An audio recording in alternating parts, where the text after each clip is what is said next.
référendum, le peuple camerounais, souverain et maître de son destin, sur l'institution immédiate d'un État unitaire. Mai 1972, Amadou Ahidjo, premier président du Cameroun, organisa un référendum pour mettre fin au système fédéral en vigueur à cette époque. Le référendum fut largement voté, fort du nombre de oui prononcés, et la date du 20 mai devient la fête nationale du pays, désormais République unie du Cameroun. Les deux États fédérés dont le Cameroun oriental sous domination française et occidental sous domination britannique disparaissent ainsi. Des mutations furent tout de suite visibles. Le drapeau national qui était jusque-là marqué par 2 étoiles d'or sur la bande verte change et retrouve une place sur la bande rouge. Cette place de choix désigna l'État unitaire. Depuis 1972, le Cameroun célèbre son unité à la date du 20 mai, une unité nationale qui a été conservée jusqu'à nos jours. Mai 2021, nous sommes à 49 ans d'unité. Pour survivre aussi longtemps, elle est passée par des crises. Une crise dite anglophone, déclarée en 2016. Ce conflit est lié à la situation socio-politique spécifique des régions du nord-ouest et du sud-ouest du Cameroun. La crise est basée sur des revendications sécessionnistes qui demandent l'ouverture d'un débat sur le retour au fédéralisme. En octobre 2017, les indépendantistes prennent le devant et déclarent l'indépendance de l'ancien Cameroun britannique. Le gouvernement s'oppose à cette déclaration. Les revendications se transforment alors en un conflit armé.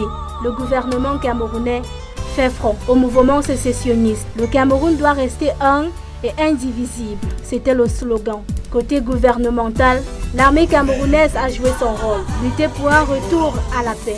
Elle passe au front et fait barrage aux actes scrapuleux que continuaient de perpétrer les ambazoniens. Parallèlement, la même armée était aussi au front contre la secte islamique dans l'extrême nord du Cameroun, qui a pour seule ambition terroriser les populations du pays.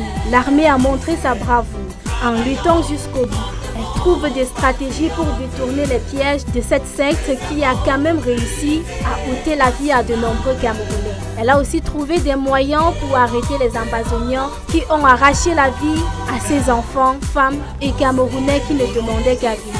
On se rappelle du massacre de Ngarbo du 14 février 2020 qui a ôté la vie à plus de 22 civils. On se rappelle aussi de la fusillade à la Mother Francesca School of Kumba. Ils ont été au front. Le 22e bataillon d'infanterie motorisée a brillé sur le terrain. Ils ont repoussé des attaques, notamment celle à la journée du 5 décembre 2017. L'armée camerounaise a misé ça pour le ticket de la paix. La crise anglophone aurait fait 1850 morts et forcé plus de 530 personnes à fuir leur domicile. Le gouvernement camerounais a une fois de plus réagi, en donnant les toits, en distribuant des kits de première nécessité. Face à tout cela, le grand dialogue national a été institué par le chef de l'État à la date du 30 septembre 2019. Les Camerounais sont convoqués à la table du dialogue pour la recherche de la paix. Cette initiative du chef de l'État a marqué l'histoire de cette époque. Des commissions telles que la promotion du bilinguisme et du multiculturalisme ont été instaurées. La création du comité de désarmement, de mobilisation et de réintégration. Un plan présidentiel de reconstruction des deux régions a aussi été branlé pour le retour de la paix dans ces deux zones. L'unité nationale du Cameroun est aussi passée par une crise sanitaire mondiale qui a confiné les activités symboliques liées à cette unité depuis 2 ans. Pour limiter la propagation du coronavirus, le chef de l'État du Cameroun a sacrifié traditionnelle parade militaire devant les tribunes de l'heure. 2 ans que ça dure, la crise sanitaire a attaqué l'économie du pays, ôté aussi la vie à de nombreux Camerounais. À la date du 6 mars 2021, un an après la déclaration des premiers cas, le pays a affiché plus de 35 700 cas positifs et plus de 105 décès selon les statistiques officielles. Le gouvernement a prescrit des mesures à respecter, des mesures qui sont toujours en vigueur, étant donné que la maladie se promène toujours. Le Cameroun va donc célébrer la 49e édition de son unité, sous le thème « Armée et Nation ». Ensemble pour relever les défis de la sécurité sanitaire et préserver la paix, la stabilité et la prospérité du Cameroun.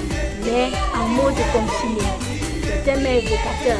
Il interpelle encore l'armée camerounaise face aux défis sécuritaires. La nation aussi face aux défis de la paix, de la stabilité et de la prospérité. La carte du jeu est donc entre les mains de tous. L'armée n'est pas le seul gage de la paix. Les Camerounais tous ont aussi leur carte à jouer. Consolider l'intégrité nationale est une affaire de tous, car un Cameroun uni, rayonnant, procure la bonne lumière à tout le monde.